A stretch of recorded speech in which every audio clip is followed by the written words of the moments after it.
Ladies and gentlemen, boys and girls, and those who don't identify as either, you are listening to Ratchet and Respectable.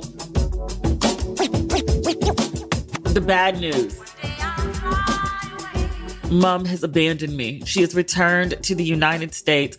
She left me alone in London. And less than 24 hours later, I got on a train, 2 hours and 15 minutes, and I was in Paris. I met some friends here to gallivant for the week and a little bit beyond. Everyone and their mother is in Paris right now, partially for the Beyonce concert. That's what inspired us to come. But there's also like a big gathering of like Black woman academics. NYU Paris is putting on like this 2-day seminar on Black portraiture, and everyone and their mother is in town. It's being put on by my very good friend and friend of yours, because she's been on the podcast before, Dr. Joan Morgan. But Joan is here. Michaela Angela Davis is here. Brittany Cooper is here. She's not a personal friend, but she's somebody whose work I deeply admire. There's a whole long list. And perhaps most exciting, no offense to any of the people that I just mentioned, but I went to University of Maryland undergrad and I majored in English, language, writing, and rhetoric. And I have a unofficial minor, you could say, in African American studies. I took a ton of classes. My dad was like, you cannot major in African American studies. You Black, you got a degree in Blackness. And I was like, that's not quite how it worked. But I took like tons of African American studies courses. And one of the reasons I did is because I had this amazing professor, Dr. Francine Wilson. I took at least 3 classes that were taught by her, maybe a 4th, I can't remember. But I do remember my senior year, she introduced me to 2 Black women writers that changed the trajectory of my career and pretty much my life. One of them was Joan Morgan. In addition to being a well-noted journalist, she was also the author of a book called When Chicken Heads Come Home to Roost. It was suggested reading in Dr. Wilson's class. I think we were to go like 3 chapters at a time. And I sat down and read the whole thing in one sitting. And I was completely and totally enthralled with this woman, Joan Morgan. She also introduced me to the writing of Dream Hampton, who I still think is one of the best writers of the generation before me. She's probably best known, not so much as a journalist these days, but as the creator of the R. Kelly documentary that essentially brought down R. Kelly. That was Dream Hampton. I read their work and I was like, this is what I want to do with my life. Like, I want to write dope shit. But Dr. Francine Wilson, who introduced me to these women who changed my life, is also in Paris for this big conference. So I'm super, super excited to reconnect with her again. I haven't seen her in over 20 years since I graduated from the University of Maryland. I think I reached out to her a couple of times when I was in grad school about some projects that I was working on, but it's been literally 20 years. And I was like, I wonder if she remembers me.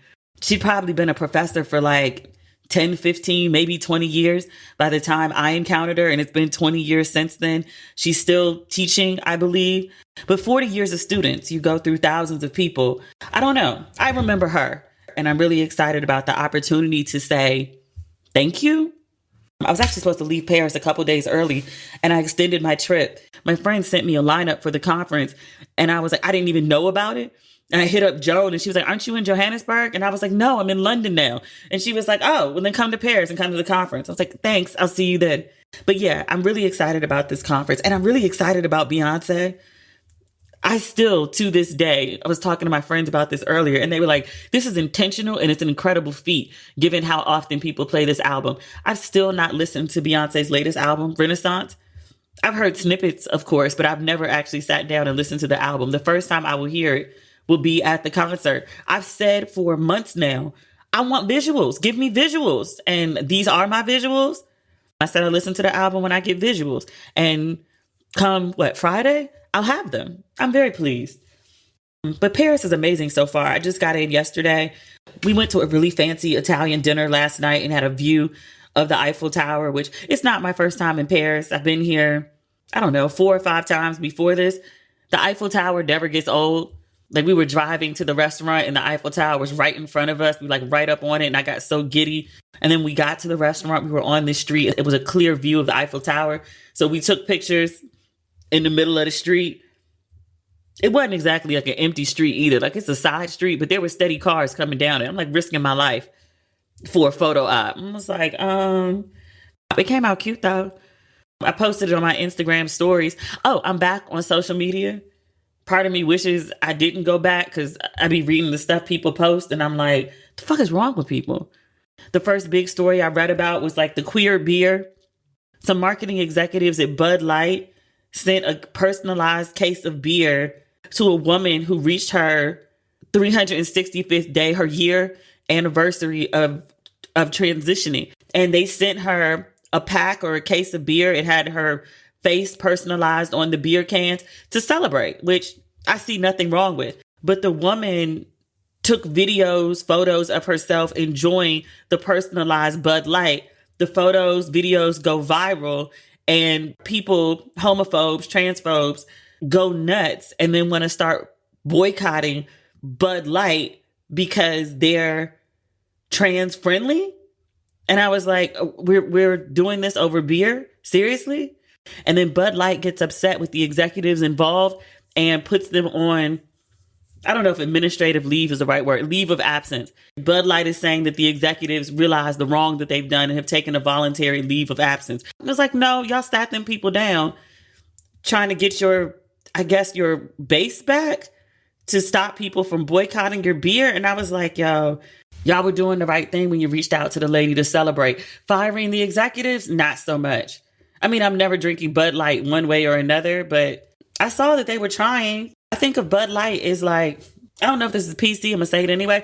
I feel like it's like poor white trash, like redneck kind of beer. Or like broke college student, specifically frat boy kind of beer. That's my branding perception of Bud Light. And I knew they were trying to rebrand because earlier this year, you remember Lori Harvey posted a picture of herself drinking a Bud Light at the Super Bowl? And I was like, oh, they're trying real hard. And because nothing about Lori Harvey gives Bud Light energy. But then they reached out to the trans woman and I was like, oh, good. And then I saw what happened after they reached out to the trans woman. And I was like, oh, bad. I forgot how awful sometimes the social media could be. I was very happy to see my, I didn't realize how many like thirst trap dudes I follow. Not an excessive number, but I follow a decent number of men that like to, take their shirts off. Sometimes all their clothes off on the internet. Shout out to Giraffe 908. Actually, he's a really nice guy. He's an actor. He's more than a thirst trap. I met him once. He came by my place when I was in LA. He brought his sister with him because he's a gentleman and he was there about business. He didn't want me to think it was like anything funny or inappropriate, but he showed up like with his sister to say hello and drop off a copy of his book.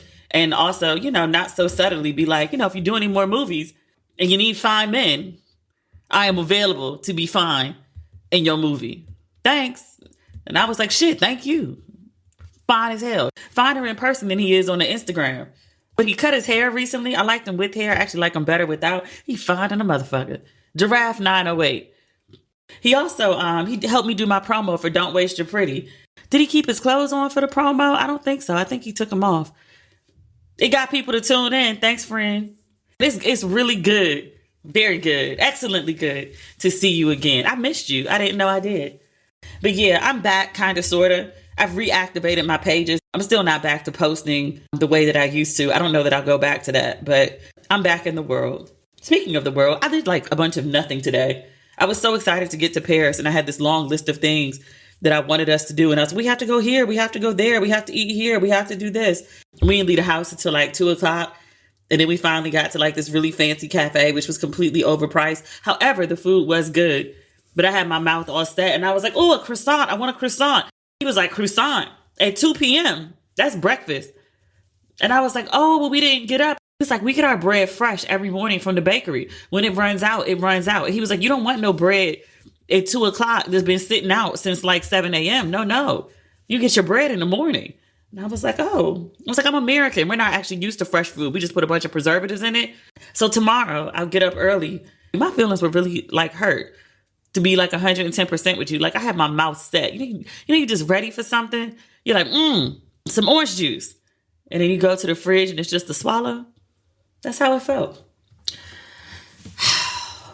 But we did like nothing. We went to another cafe and we just sat outside for a couple hours till the temperature dropped. It's not really that warm here. And we just hung out and like shared a bottle of wine and just had like a good day. Just people watched and just like chill. And then like we walked back and we went to a grocery store and we got some wine and we got some chocolate and we got some snacks and some water so we could have like a basic functioning house. And then that's it. I think we might go to dinner later. I don't know. But I love Paris. It's like just such a beautiful, gorgeous city. Like I just love walking and I just love window shopping. I just love like being present in Paris. Like it's gorgeous. Dare I say, I think I might like Paris more than I like London, to be quite honest. I have a 3-month unlimited Euro pass. I can wake up any morning of my choosing. And if trains are available, I can just hop on one and go to Paris for the whole day and then go back home. It's a good life, admittedly. Using the internet without ExpressVPN is like forgetting to mute yourself on Zoom and everyone hears you trash talking your coworkers. It may just be a bit of harmless banter, but what happens if your boss overhears you talking about his receding hairline? Internet service providers know every single website you visit, and ISPs can sell your information to ad companies and tech giants who then use your data to target you. ExpressVPN reroutes your network data through a secure encrypted tunnel so your ISP can't see or sell your online activity. It's so simple to use. Just fire up the app and click one button. It works on phones, laptops, even routers, so everyone who shares your Wi-Fi can be protected. ExpressVPN is also rated #1 by CNET and Tech Radar. Now, I use ExpressVPN for entirely different reasons. When I'm traveling abroad, I want to be able to access all my shows in America, and ExpressVPN allows sites to think I'm still in the US. Protect your online privacy by visiting expressvpn.com/ratchet today. That's expressvpn.com/ratchet. And you can get an extra 3 months free. expressvpn.com/ratchet. Calling all mamas. This is your month. Jenni Kayne makes for the perfect gift for you and the women in your life. Think minimalist meets luxury. Jenni Kayne items are classic, comfortable, and California-inspired clothes. From the cotton or cashmere knit sweater you're obsessed with to the flowy summer dress you never want to take off. With elevated everyday basics and wardrobe essentials, getting dressed is easier than ever before. And when it comes to investing in an outfit that'll last, we choose Jenni Kayne. For a limited time, our listeners get 15% off their entire order. So go to jennikayne.com and use the code RATCHET to get 15% off. Now, I am obsessed with Jenni Kayne. I love their California chic clothes and the amazing quality of every purchase. No matter the season, Jenni Kayne dresses are the it item, and you will get compliments. Their Riviera slip dress is the definition of luxury, and the Cove dress is so effortless to style. Whatever you choose from Jenni Kayne is always the best choice. Jenni Kayne believes in one thing, the art of simplicity. With a focus on comfort, quality, and timeless design, Jenni Kayne makes pieces that truly never go out of style. Find your forever pieces at jennikayne.com. Our listeners get 15% off your first order when you use code RATCHET at checkout.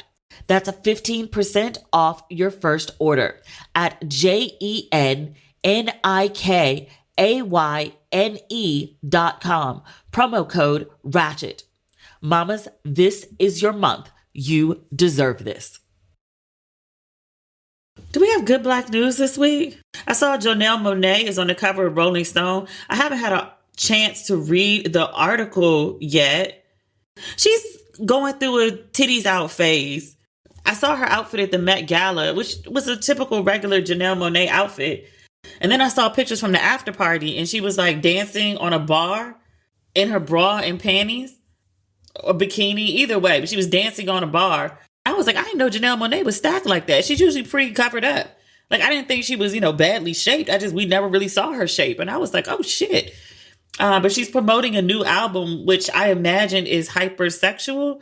I also saw there was footage from, I don't know where she was performing. It was a concert, But I've seen tons of clips from it, but I didn't see where it actually was. But she was like mid-performance and she just raised her shirt and like shook her titties. They were beautiful titties. They were gorgeous titties. I mean, they look good. And now she's on the cover of Rolling Stone. You can't see titties, but you know, she ain't got no clothes on. She's doing a lot, garnering interest for this new album. As long as the music is good, that's really what I care about at the end of the day. Like, you can give me all the gimmicks that you want. You can do all the promo that you want. But when I actually go listen to it, you've made it so that I know that there's an album coming out. I know that there's something to expect. I know there's something to be on the lookout for. I still don't know the release date, but that's actually just because I didn't Google it.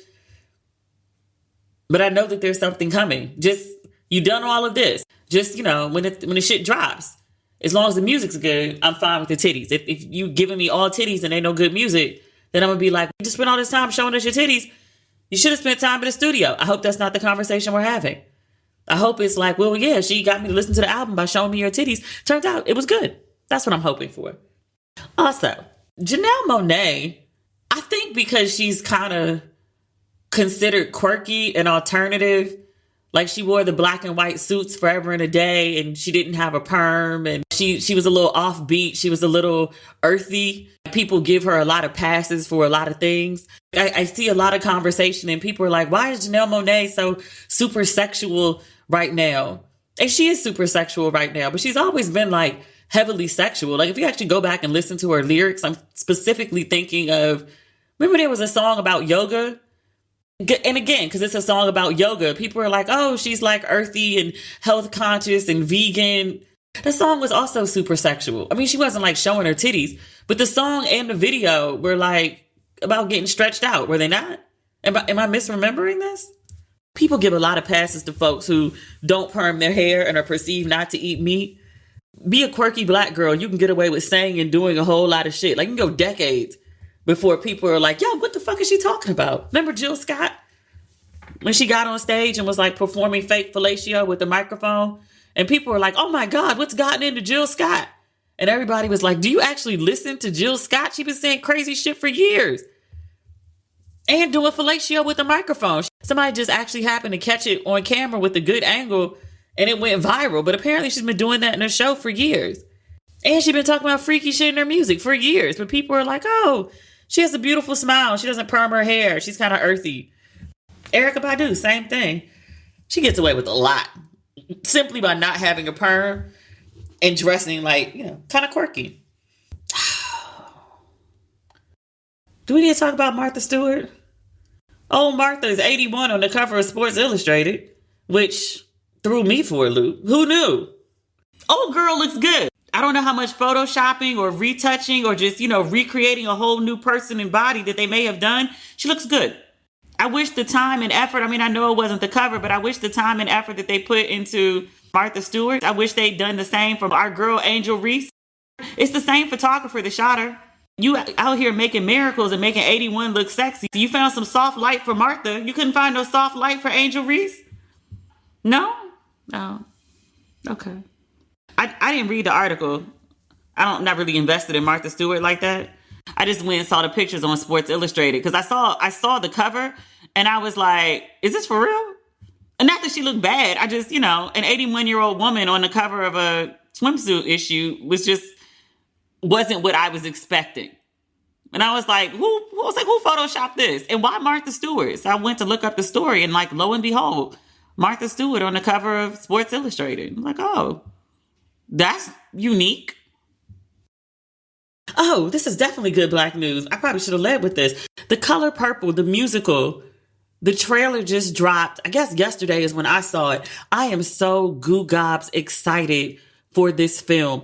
I'll be honest, like I remember the casting for it and I remember Fantasia was cast as Celie. And I was like, I don't really know why they need to remake The Color Purple. It's fine the way it was. But then I heard it was based on the Broadway musical, which I loved. I went to see it twice.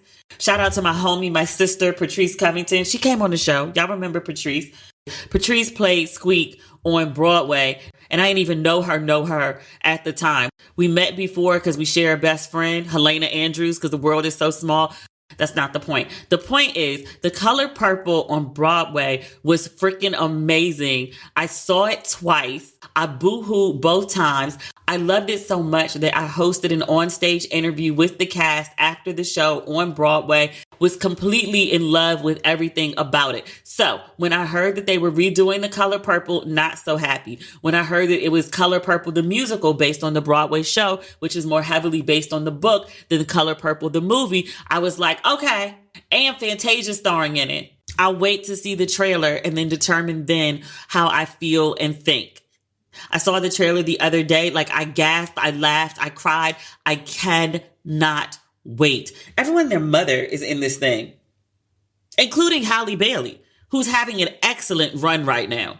I was like, man, you're starring in the live action remake of The Little Mermaid. You just became a global superstar, and now you're playing Nettie in The Color Purple. Brilliant. Brilliant. Who is her agent? Because they on it for Halle. And she's just as cute as she could be. My God, she's a beautiful girl. And because you know how like I nerd out sometimes. So I see the trailer for The Color Purple. I see Fantasia's in it. I see Taraji Henson is in it. I see Danielle Brooks, who was also in the Broadway musical. Did she play Sophia? I think she was Sophia on Broadway. She reprises the role in the film. I saw they were in it. And I was like, everybody and their mother is in it. Who else is in it? Coleman Domingo is in it as Mr. He gonna piss me off. I hated Danny Glover for years, like most people, after I saw The Color Purple. He played Mr. so well that I was like, I hate him. And then I actually like met him. I interviewed him in DC, I guess like 2018. He was in a movie. Boots Riley was the director. Lakeith Stanfield was the star. I cannot remember the name of the movie for anything in the world, but Danny Glover was in it. And he came to DC to promote the film. Lovely man. Absolutely lovely, gentle, and kind man. But I had hated Danny Glover since I saw him in The Color Purple up until 2018 or 2019 when I met him in person. Coleman Domingo, who I think of is a lovely man and a very talented actor. I was like, I'm going to fuck around and hate him by the end of this movie, ain't I? I am. Who else is in this movie? I don't think he was in the trailer, but Corey Hawkins is playing Harpo, aka Dr. Dre. Her, the singer, she plays Squeak. Sierra is the adult version of Nettie. I was like, how Sierra ain't make the trailer? David Allen Greer is playing Shug Avery's daddy. Tamala Mann is in it as First Lady. I was like, is that Shug Avery's mom? Dion Cole is in it as Alfonso. I really had to go look up. I had to Google. I was like, who is Alfonso? Alfonso is Celie's daddy, the one that dies on top of her. That's who Dion Cole was playing. And I was like, look, I love me some Dion Cole. I'm so excited for this film. I was talking with my friend last night because we watched the trailer together. We were in the back of an Uber watching it. We were so excited. Do you know, or maybe you do because you pay attention to things like that. You know, The Color Purple did not win like not one single Oscar. It was nominated for a bunch of stuff. Like Oprah got nominated. It was nominated for Best Picture. It got a ton of nominations. It did not win not one single entire Oscar. What beat The Color Purple? Because it's a classic. If I watch The Color Purple all the way through, I still cry at the end. Like, I don't know that Nettie and Celie gonna do Me and You, Us Never Part. This, without even seeing it, only seeing the trailer, I would be pissed if it doesn't win something. Fantasia alone, opening up her voice and letting the angels fly out. Like, I'm so excited. I saw people online. I mean, this is normal. Everybody doesn't have to love everything, but I saw some people on my Facebook page and they were like, no, Oprah and Steven Spielberg, they really could have kept this. We did not need another version of The Color Purple. The first one was perfect. Leave well enough alone. And I was like, but it's not, based on the first one. Like, it's a musical. The first one wasn't a musical. It's based on the Broadway show. And the Broadway show is more heavily based on the book. It's kind of the same because it has the same source material, but it's also very different. I cried and cried and cried when I went to see the Broadway one. Like, I hadn't read the book. Like, I hadn't watched The Color Purple 20 times before I saw it on Broadway. And I was like, I'm prepared. I'm prepared to cry. I cry at Hallmark commercials. You think I'm not going to cry watching The Color Purple? I'm so excited. I cannot wait.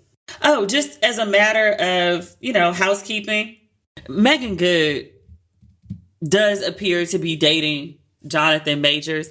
But I said, I don't believe it's true until I see pictures of them together. And I was like, and it can't just be walking down the street. I need to see some show of intimacy or something to believe that this is more than just some random rumor. Somebody told TMZ some randomness and TMZ ran with it. Pictures have surfaced of them. They appear to be traveling somewhere together. They're both carrying bags. In one of the pictures, their hands are interlocked, which is something you would typically only do with a lover. I was like, are they shooting a film? Please tell me they're shooting a film. A TV show? A commercial?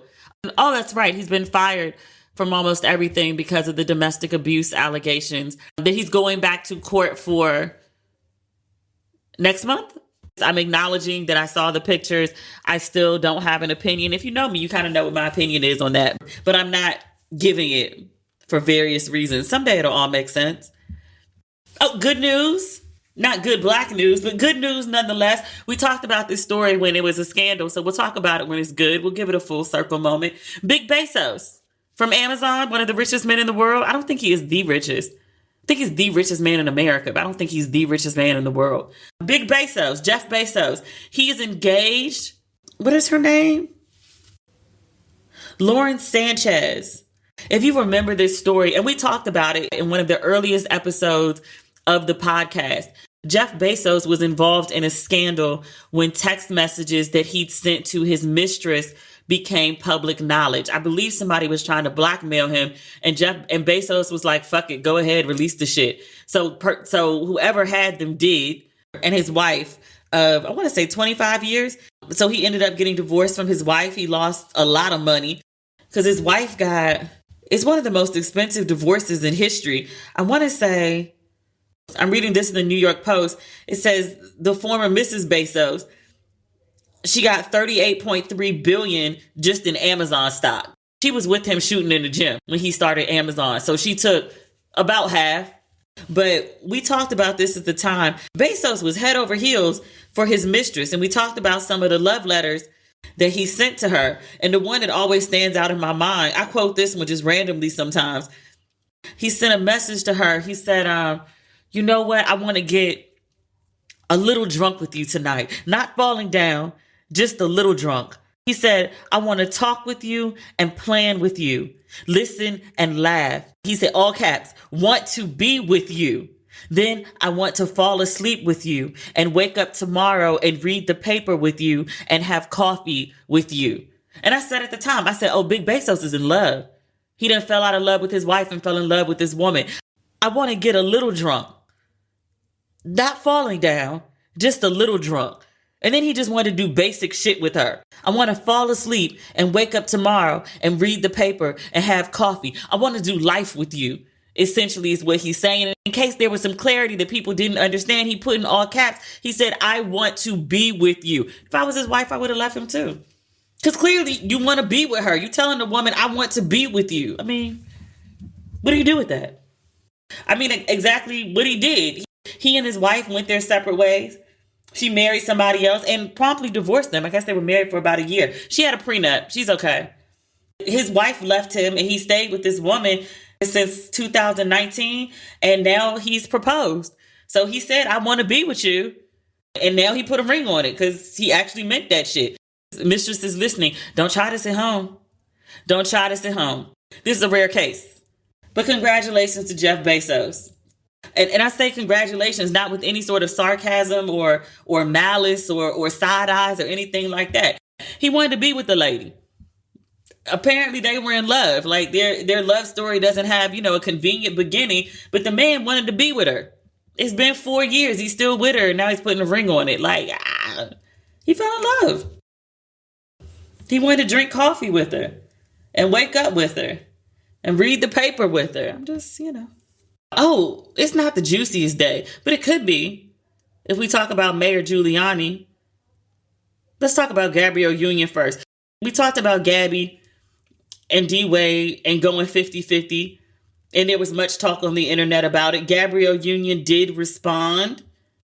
She's getting dragged. So she addressed it directly. She said, every household is different, and doing what's best for you and yours is the key. And what some don't understand is that I'm 100% responsible for 3 other households, and D has even more. Yada, yada, yada. We both come from families that step up to help care for children or elderly relatives. So being able to be with someone who meets me halfway and lightens my load gives me peace and support. For clarity, because people were kind of clowning D Wade, like, how you gonna make all that money and have your wife out here stressed about ends and dividends? Gabby clarified that her husband, quote, offered to cover me, trust, but that's not my ministry, nor brings me peace. All that to say, I love how we recognize that there are billions of ways to exist, and you just gotta find what's right for you that brings you peace.